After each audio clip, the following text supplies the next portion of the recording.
To my YouTube channel আৰু বৰগাং চাংলালৈ আজি আহি আছে অসমৰ জনপ্ৰিয় কণ্ঠশিল্পী সকলোৱে মৰমৰ আমাৰ জুবিন দা। তো আমি তালৈকে গৈ আছোঁ আৰু মোৰ লগত আছে এৰিয়ন এটা কৈ দিয়া আৰু ব'লক আৰু এতিয়া গৈ থাকোঁ তাত লগ পাই আছোঁ আপোনালোকক। গাত আমি চাইকেল লৈ আহিছিলোঁ কিন্তু চাইকেলখনটো তালৈ নিলেতো হেৰাই যাব কাৰণ মানুহ বহুত হ'ব। আজি 10,000 ওপৰত 10,000 কি 20,000 ওপৰ হ'ব 30,000 ওপৰ হ'ব কিমান হ'ব ক'ব নোৱাৰোঁ। আহিব আজি জুবিন দা আৰু সকলোৱে মৰমৰ জুবিন দাটো চাবলৈ আহিবই লাগিব না। বেলেগক নাচালেও জুবিন দা আহিছোঁ এতিয়া আজি বিহালীত চাবই লাগিব। আৰু চাইকেলখন হেৰাই যাবৰ কাৰণে থৈ দিলোঁ বাজনীৰ ঘৰত বজাৰত বাজনীৰ ঘৰত থৈ দিলোঁ আৰু এতিয়া আমি গৈ আছোঁ খোজকাঢ়ি মানে পালোঁহি আৰু অলপ দূৰ আছে সেইটো নাই। দুখীয়া মানুহ কি কৰিব এয়াই আমাৰ জীৱন। তো আমি তেনেকৈ আহিব লাগিব আৰু বাইক চাইক নাই চাইকেল লৈ আহি আছোঁ আৰু চাইকেলখন থৈ এতিয়া নো টেনশ্যন।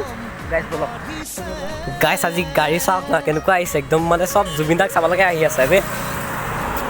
কি ক'ম আৰু আপোনাক মই ভাষাৰ বুজাব নোৱাৰোঁ। জুবিন দা বুলি ক'লেতো মানুহ পগলা সঁচাকৈ।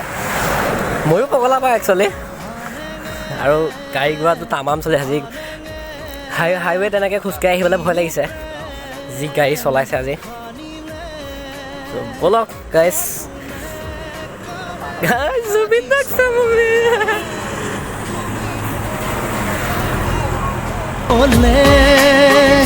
সপোনে কাৰে সাজিছে তুমি মই এটি। গাইছ এতিয়া আমি গেটৰ মানে গেটখন পাইছোঁ আৰু বেছি দূৰ নাই আৰু আমি আহি বৰগাং চাংলাত আহি উপস্থিত হৈছে আৰু এইফালে চাওক আদিত্য বিহালী দেখা আকৌ উপস্থিত আছে আদিত্য বিহালী আৰু এইফালে প্ৰদ্যুম্ন ব্লগ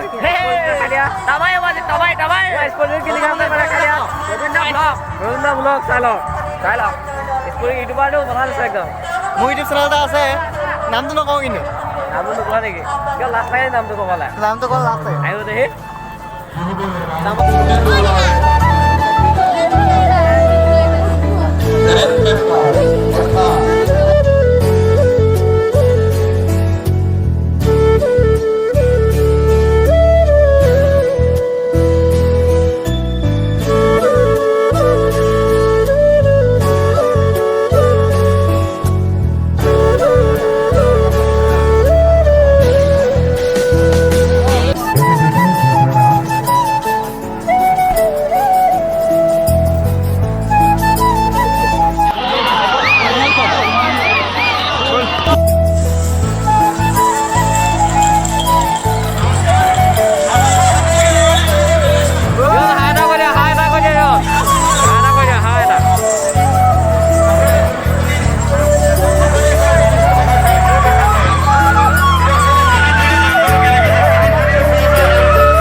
राकेश दा আহিছে यहाँ याद पोस्टर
গাইজ ফাংচন চাই এতিয়া ঘৰলৈ গৈ আছোঁ আৰু সৰুৰ পৰা আশা আছিলে জুবিনদাক ওচৰৰ পৰা চাবলৈ আৰু ফাইনেলি আজি আশাটো পূৰণ হৈ গ'ল আৰু জুবিনদাকো ওচৰৰ পৰা দেখিলোঁ প্ৰগ্ৰেম কৰি থাকোঁতে আৰু নাচিব মানে ইমানকৈ নোৱাৰিলোঁ কাৰণ কিহৰ কাৰণে মানে মানুহ বহুত সেইকাৰণে নাচিব নোৱাৰিলোঁ আৰু ভিডিঅ'টো কেনেকুৱা হৈছে নাজানো যদি ভিডিঅ'টো চাই ভাল হ'লে লাইক কমেণ্ট শ্বেয়াৰ এণ্ড ছাবস্ক্ৰাইবটো কৰি দিব আৰু নেক্সট এটা ভিডিঅ' লগ পাই আছোঁ আজি দিছোঁ বাই বাই।